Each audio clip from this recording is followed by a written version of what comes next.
Do you ever feel like no matter how hard you try, things just don't work out? You chase after love, success, peace, or happiness, but they seem to slip through your fingers the more you hold on tightly. And yet somewhere deep inside, a quiet voice whispers, "What's meant for you will find you." But do we really believe that? Or are we too caught up in the need to control every little thing? Trying to hold on to people, situations, outcomes, timelines, and even our past. Let me tell you a secret. There's a sacred teaching in Buddhism, a deep, soul-touching art, the art of letting go. And today, I'm going to take you through that journey, not just through ancient Buddhist wisdom, but also through real stories, psychological truths, and a path that'll help you breathe again.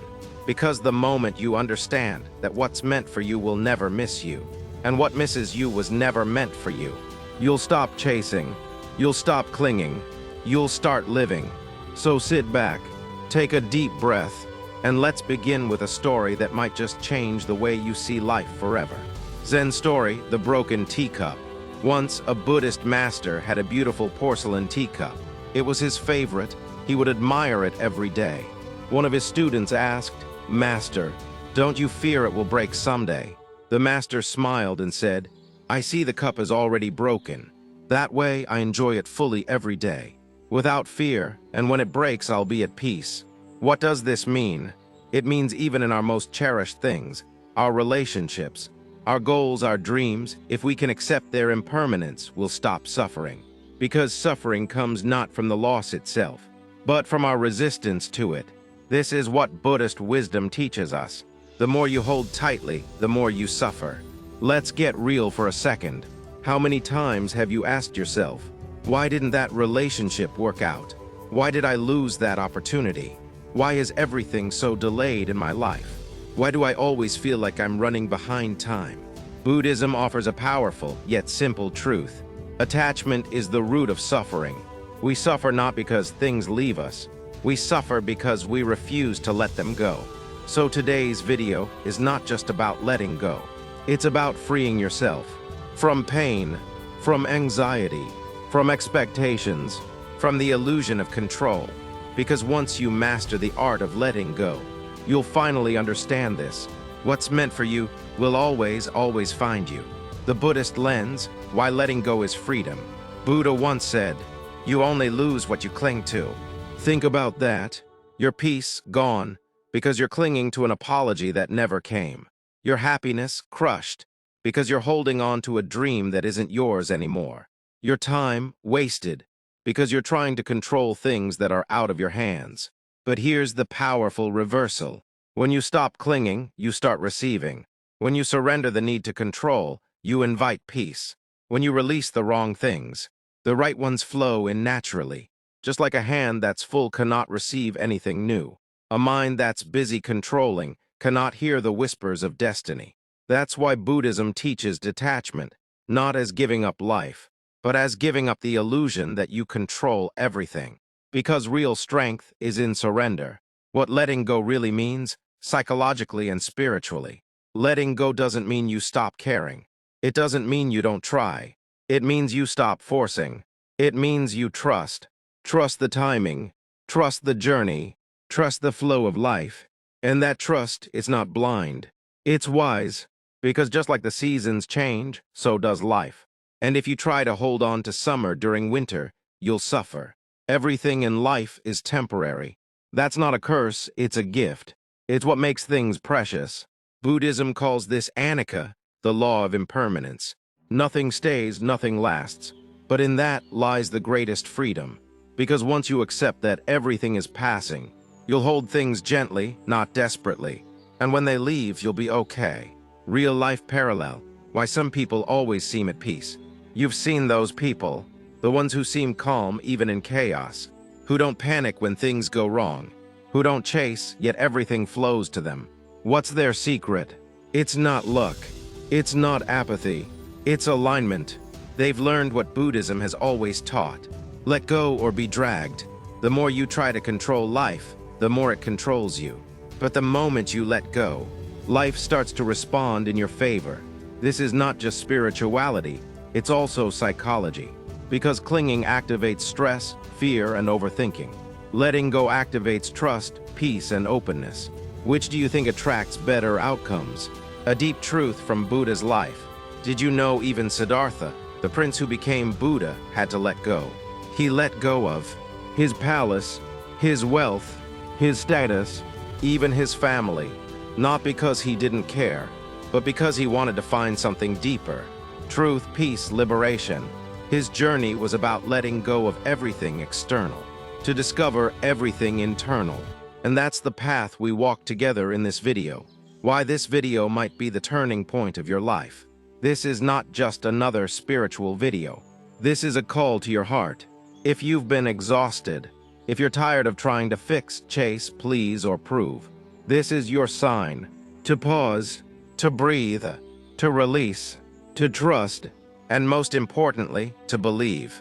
What's meant for you will always find you, even if it takes time, even if it takes detours, even if you forget it. It will still find you, but only if you're still enough to receive it. What's coming next in this video? In the next parts of this video, we'll explore the exact Buddhist techniques to let go with real-life application, how to practice non-attachment without becoming emotionless, why letting go actually makes people, opportunities, and abundance come back, daily affirmations and Buddhist chants to help you release deeply, one practice that'll completely shift your relationship with control. So don't go anywhere, because this isn't just about peace, it's about transformation. You're about to walk away with not just insights, but a whole new way of living. A gentle reminder before we move forward. If this message is resonating with your soul, if something deep inside you feels ready to shift, then don't forget to subscribe to Wisdom of Sparks right now. Because here, we don't just talk about spirituality. We live it, we breathe it, we walk it. Every video is designed to bring you closer to the peace you've always deserved. So like, share, and comment below. I am ready to let go and receive what's meant for me. Now, take another deep breath, because what comes next in this video might be the most freeing thing you've ever heard. Understanding letting go through the Buddhist lens. Letting go is not a passive act. It is not surrendering in defeat. It is not walking away from responsibility. Instead, letting go in Buddhism is a conscious act of wisdom. It is understanding the impermanent nature of all things, that all things arise, stay for a while, and then fade. Nothing is static, nothing is forever. This understanding lies at the heart of the Four Noble Truths. Dukkha, suffering, exists. Suffering arises due to tanha, craving, attachment. There is a way to end suffering. The way is through the Eightfold Path. Letting go helps us transcend craving and find peace within. Letting go of people, the illusion of forever. Have you ever loved someone so much you feared losing them? Have you ever clung to a relationship long after it expired? We often believe that love means possession, but Buddhism teaches, if you love something, let it go. If it returns, it is always yours. If not, it never was. People are not objects to own. They are beings on their own journeys. How to let go of people. Accept that people change. Their role in your story may end. Practice metta bhavana, loving kindness meditation to wish them well. Write a letter not to send, to express what you need to release. When you stop holding someone with a closed fist, you free them and you free yourself. Letting go of outcomes, trusting the flow of life. We are conditioned to believe we control life.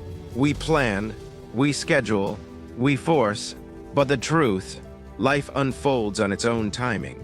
Letting go of outcomes means doing your best and releasing attachment to results. Trusting that the universe, karma, and timing will bring what's meant for you. Believing in divine detours, that delays are often protected. As the Buddha said, you should do your duty without being attached to the outcome. Letting go of pain, healing through acceptance. We carry old pain like a badge. We replay betrayals. We rehearse disappointments. But Buddhist wisdom says, pain is inevitable, suffering is optional. Steps to release pain. Acknowledge the pain without judgment. Understand it as a part of impermanent life. Meditate on anicca, impermanence, and dukkha, suffering. Practice vipassana to observe sensations without reacting. Pain is a teacher. Once you learn its lesson, you can let it go. Letting go of control, the ego's greatest fear. Control is a lie our ego tells us to feel safe. We think if we control people, events, emotions, we can avoid hurt. But this control creates anxiety, and anxiety leads to suffering. Letting go of control is an act of deep faith. Faith in karma, faith in the teachings, faith in your own soul. Try this. When something doesn't go your way, instead of reacting, pause. Say, I release my need to control. I trust the flow of life. Notice how your body relaxes. Your mind clears, your heart softens. Daily practices to master letting go. To truly live the art of letting go, make it a daily practice. 1. Morning Buddhist reflection. Start each day by repeating, everything I have today is temporary. I choose to appreciate it, not cling. 2. Evening release ritual. Before sleep, reflect on what stressed you. Breathe deeply. Visualize placing that stress in a balloon and letting it fly away. 3. Meditation, loving kindness. Send love to yourself, someone you love, someone you are neutral to, someone you are in conflict with, all beings. This softens attachment and expands compassion. 4. Mindful walking. Each step whisper, I arrive, I release. Let each step be letting go of yesterday. The power of emptiness, Buddhist philosophy of shunyata. Shunyata means emptiness in Buddhist philosophy. It does not mean void or nothingness. It means things do not have an independent, permanent identity. All things are interdependent. Therefore, clinging to fixed identities or outcomes is delusional. Understanding shunyata helps you let go of who you think you are and embrace what you are becoming. Letting go doesn't mean you don't care. This is a common confusion. People think if they let go, they stop caring. But actually, it's the opposite. Letting go means you care about a place of freedom. Not from need, not from fear, not from control. Letting go means allowing things to come and go, and choosing peace either way. Real-life application. How to practice letting go in hard situations. Example 1, a breakup. Feel the grief. Don't resist it. Example 2, a lost job opportunity. Reflect on what you learned. Write down what you can improve. Say, if not this, then something better is on the way. Example 3, health crisis. Accept the situation. Focus on what you can do. Release what you cannot change. Turn to Buddhist teachings for strength and peace. Mantras and chants for letting go. 1. Om Mani Padme Hum. Chanted for compassion, cleansing, and surrender. 2. Gate Gate Paragate Parasamgate Bodhi Svaha. From the Heart Sutra, means gone. Gone, gone beyond. Gone altogether beyond enlightenment, hail. 3. Namo Tassa Bhagavato Arahato Sama Sambuddhassa. Homage to the Blessed One, the Worthy One, the perfectly enlightened One. Chant daily with deep intention. The final truth, what's meant for you will find you. You don't have to force it. You don't have to chase. You don't have to beg. If it's yours by karma, by destiny, by dharma, it will come. The paradox is, when you let go, you become magnetic. When you release, you become free. When you stop clinging, you start living. Let go. Let it flow. Let peace return to your soul. Let me tell you something that may surprise you. You were never meant to hold on to everything. You were meant to experience, to touch, to feel, to love, and then to release, because even your breath teaches you the greatest wisdom. You inhale, you exhale, you let go. That's the rhythm of life. And yet we hold grudges that poison our hearts. We hold people who have already left us in spirit. We hold expectations that don't belong to us anymore. And for what? To stay in control, to stay safe, or because we're too afraid of the silence that comes after letting go. But listen closely. In that silence is your true self. In that emptiness is your freedom. In that surrender is the arrival of everything you've ever been waiting for. What's meant for you will never require you to beg for it. It won't ask you to shrink, chase, suffer, or prove yourself. What's meant for you will find you in peace, not in panic. So maybe today, you let go of one thought, one person, one fear, one version of yourself that no longer serves you. Not because you're giving up, but because you're growing. Letting go isn't the end. It's the beginning. It's the start of a new space. A space where joy can re-enter, where peace can settle in, where destiny can finally breathe again. So here's my invitation to you.